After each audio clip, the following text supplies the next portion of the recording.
I never expected to be humiliated at my own sister's engagement party. The lights were warm, the smiles rehearsed, and her voice carried easily when she laughed and said I was just admin at a courthouse. People chuckled. Someone clinked a glass. My chest burned, but I stayed quiet like I always did. Then her fiancé turned toward me, studying my face like he'd seen it somewhere before. "So, what do you actually do?" he asked.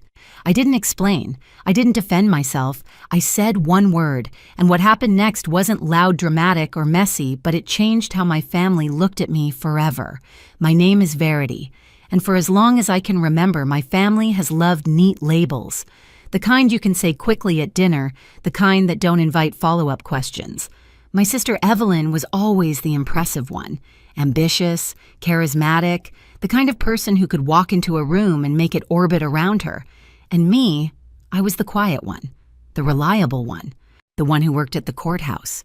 That phrase followed me everywhere. Thanksgiving tables, birthday dinners, casual phone calls with relatives who hadn't seen me in years. "So you're still doing admin work?" they'd ask, smiling like they were being kind. I'd nod.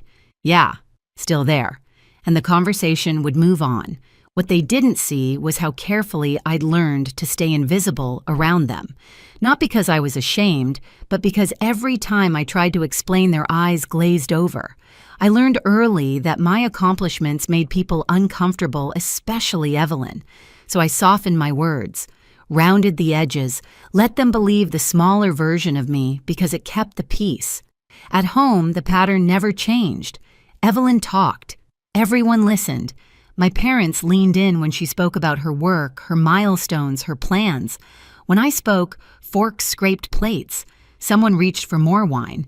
It wasn't cruelty, it was habit. And habits are hard to break.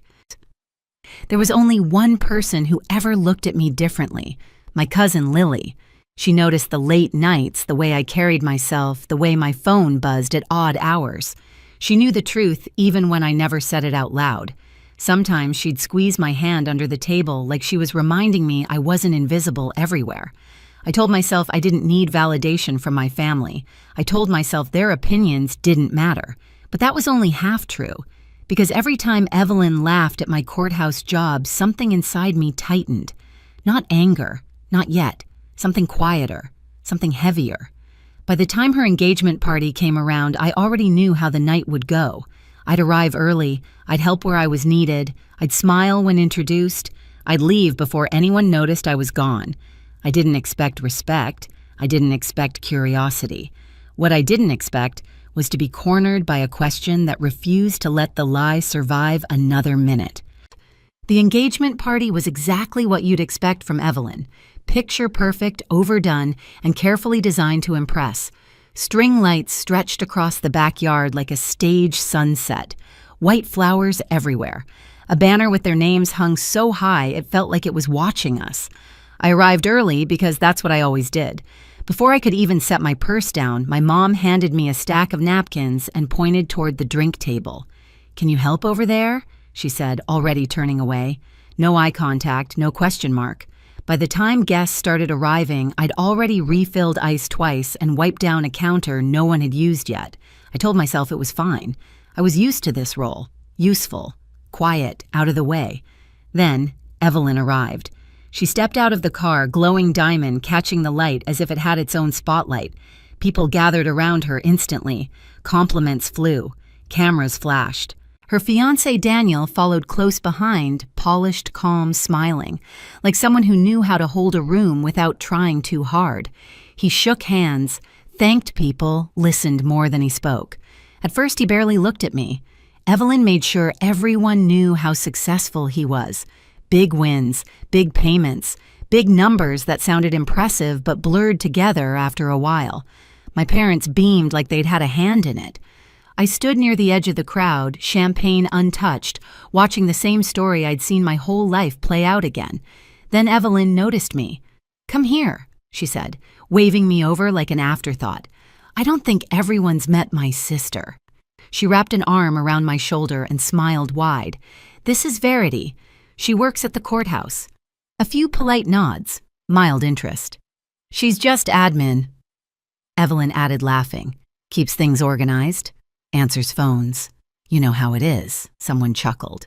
Another person smiled like that explained everything. I felt the familiar heat rise in my chest. The old instinct kicked in to smooth it over to stay quiet to let it pass. I looked down at my glass and took a slow breath. This wasn't new. This was just louder. But Daniel didn't laugh. He was watching me now, really watching. His smile faded just slightly. His eyes searched my face like he was flipping through memories that didn't quite line up. I saw the moment of hesitation, the pause that didn't belong. Dinner was announced and we moved to the table. I took a seat near the end, exactly where I was expected to be. Toasts were made. Evelyn soaked it all in, then she raised her glass again. Some people argue important cases, she said, nodding toward Daniel. And some people answer phones. Right, Verity. Her eyes flicked toward me, daring me to react. That's when Daniel turned fully in his chair and looked straight at me. Wait, he said slowly. Verity, what exactly do you do at the courthouse? The table went still. Every eye shifted in my direction, and suddenly there was nowhere left for the lie to hide. For a moment, no one spoke. Not because they were being polite, but because the question didn't fit the script. It hung there awkward and exposed like a wire pulled loose from the wall. I felt every pair of eyes on me, felt the weight of years pressing into my shoulders. I didn't answer right away. I looked down at my hands resting on the table. One thumb traced the rim of my glass. The wood beneath my fingers was cool, solid, real. I could hear the low hum of the outdoor lights, the faint clatter of dishes from the kitchen. Life continuing even as something quietly cracked open. In that pause, 1,000 small moments rushed in. Every holiday where I'd been asked to help set up. Every dinner where my work was summarized into a single word that made people comfortable. Every time I'd chosen silence because it seemed easier than watching disappointment flicker across my parents' faces. I remembered standing in my apartment late at night, shoes still on, rereading notes, preparing for another long day, knowing none of it would ever be mentioned at the table. I realized something then. I hadn't been protecting them by staying quiet. I'd been protecting the version of me they preferred, the smaller one, the one who didn't challenge anyone's pride. Across from me, Evelyn was smiling too hard. Her jaw was tight, eyes sharp, like she could sense the shift even if she didn't understand it yet. My mother stared at her plate. My father reached for his glass and stopped halfway, unsure. Daniel was still watching me, not impatient, not mocking, just waiting. The old instinct told me to soften it, to say something vague, to keep the peace one more time. But another feeling rose up, calm and steady. Not anger, not revenge, clarity. If I spoke now, the truth would land. If I stayed silent, the lie would keep living, and I would keep shrinking to make room for it. I understood then that this wasn't about embarrassing my sister or proving anything to a table full of people who had never really asked. It was about refusing to disappear anymore. I straightened slightly in my chair, set my glass down. The sound was small, but it cut through the quiet. My heartbeat slowed. The fear I'd carried for years loosened its grip just enough. I looked at Daniel first, then at my parents, then finally at Evelyn. And I knew whatever came next, there was no going back to who I'd been before this question. I didn't raise my voice. I didn't smile. I didn't explain. I said one word, judge. It landed softly, almost politely, but the effect was immediate. The air shifted. Not dramatically, no gasps, no shouting, but like someone had turned off the background noise of the world. Conversations died mid-breath. Forks paused halfway to mouths. Even the string lights seemed to hum louder in the sudden quiet. For a second, no one moved. My mother's face drained of color so fast it startled me. Her lips parted, then closed again like she was searching for a sentence she'd never rehearsed. My father blinked hard, his hand tightening around his glass, before setting it down carefully, as if it might shatter if he wasn't gentle. Evelyn laughed. It came out sharp and brittle. "Oh my God," she said, waving a hand. "Very funny." I didn't look at her. I kept my eyes on Daniel. He hadn't laughed. He hadn't moved at all. His expression had changed in a way I recognized instantly. Not confusion, not anger, but recognition finally snapping into place. He leaned back slowly, studying me, like he was reassembling a memory piece by piece. "Judge," he repeated quietly. Then his eyes widened just a fraction. "Verity, Cole," he said. "The courthouse downtown." No one breathed. "You presided over my case last year," he went on. "The one with the corporate dispute. I stood in front of you, more than once." The silence deepened, heavy and undeniable now. Evelyn's smile froze. "What are you talking about?" she snapped, turning toward him. "She works admin. She answers phones. You've met her like twice." Daniel didn't look at her. "I know what admin work looks like," he said calmly, "and I know what a judge looks like." He looked back at me. "You were fair, direct. You didn't grandstand, you listened. That's why I remember." My father finally found his voice. "You're a judge?" he asked, disbelief thick in his tone. "Since when?" 3 years, I said evenly. My mother shook her head as if the word itself didn't make sense. "But you said you were assisting someone." "You said I was," I replied. "At the beginning." No one ever asked after that. That was when it hit them. Not all at once, but slowly, painfully. The realization that the story they'd been repeating for years hadn't been corrected, not because it was true, but because it was convenient, because it didn't threaten the balance they were used to. Evelyn pushed her chair back slightly, eyes darting between faces. "This is ridiculous," she said. "You let everyone believe you were admin. Who does that?" I met her gaze for the first time. "I didn't lie," I said. "I stopped correcting you." Her face flushed. "You did this on purpose," she snapped. "You waited until my engagement party to embarrass me." I shook my head. "You embarrassed yourself. I answered a question you asked in front of everyone." She turned to Daniel, her voice rising. You knew she was a judge and didn't tell me I didn't know," he said. "I never connected Judge Cole to your sister. You never said her last name. You never let her speak." That landed harder than anything I could have said. Around the table, reactions rippled outward. My uncle stared at his hands, muttering something under his breath. My grandmother reached across the table and squeezed my wrist gently, like she'd been waiting for this moment longer than anyone.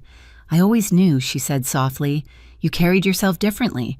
Evelyn stood up so abruptly, her chair scraped against the stone patio, the sound slicing through the stillness. "This is my night," she said, her voice shaking now. "And you've ruined it. You always do this. You always find a way to make it about you." I stayed seated. I didn't say anything. I replied calmly. "Until you mocked me. Until you reduced me to a joke in front of your fiancé and our family. That wasn't accidental. That was a choice." Her mouth opened, then closed. For the first time, she didn't have a ready comeback. Daniel stood slowly. "Evelyn," he said carefully, "the way you spoke to her." She cut him off. "Don't. You're supposed to be on my side." "I'm on the side of the truth," he said. "And I don't know how I missed this, how I let you talk about your own sister like that. That was the moment it broke. Not loudly, not explosively, but completely." Evelyn looked around the table and realized the orbit had shifted. The attention she'd always commanded wasn't hers anymore. No one was laughing. No one was defending her. Even my parents sat frozen, caught between the daughter they'd always praised and the one they'd never truly seen. "This is unbelievable," she whispered. "You think you're better than me now?" I shook my head. "No. I think I finally stopped pretending to be less." She stared at me for a long second, something raw and frightened flickering behind her anger. Then she turned and walked inside, heels striking the floor like punctuation marks at the end of a sentence. Daniel hesitated, looked at me. There was conflict in his eyes, but also respect. "I need to talk to her," he said quietly. I nodded. After they left, the table stayed silent. Champagne went warm. Plates sat untouched. My mother finally reached for my hand. "Why didn't you tell us?" she asked, her voice small. I didn't pull away, because every time I tried to be seen, I said, "You looked away." No one argued with that. And in that stillness, I felt something unfamiliar settle in my chest. Not triumph, relief, like I'd finally set down a weight I'd been carrying for years and realized I didn't have to pick it back up. The next morning, I woke up to a quiet phone and a strange sense of calm. No dread, no replaying the night in my head, just sunlight through the blinds and the steady hum of the city outside my window. Then the messages started coming in, missed calls, long texts, short apologies that felt clumsy but sincere, relatives who suddenly wanted to catch up. My parents left 2 voicemails. I listened to neither. Around midday, there was a knock at my door. It was Daniel. He looked tired, like someone who hadn't slept, but had done a lot of thinking. We sat at opposite ends of my couch, coffee cooling between us. He didn't make excuses. He didn't defend her. I can't unsee it now, he said. The way she spoke to you. The way everyone let it happen. I nodded. There wasn't anything to add. I don't know what this means for us yet, he admitted. But I know I can't ignore it. When he left, the apartment felt lighter. Not empty, just honest. A few days later, Evelyn showed up unannounced. No makeup, hair pulled back, the version of her that never appeared at family gatherings. We didn't hug, we didn't fight. I was scared, she said finally, of being ordinary, of being second. I believed her. I'm not here to compete, I told her. I never was. She nodded slowly, like she was hearing that for the first time. We weren't suddenly close. Nothing was fixed overnight, but something had shifted. My parents started asking questions and actually waiting for the answers. Lily smiled at me across dinner tables, and for the first time, I didn't feel the need to explain myself at all. I used to think staying quiet was the same as being kind. I was wrong. Silence didn't protect anyone, it just taught people how small they could make me. The truth is, you don't owe anyone a smaller version of yourself just to keep the peace. If you've ever been there hiding your growth so others feel comfortable, you're not alone. Share your story in the comments. And if this resonated with you, hit subscribe. You deserve to be seen.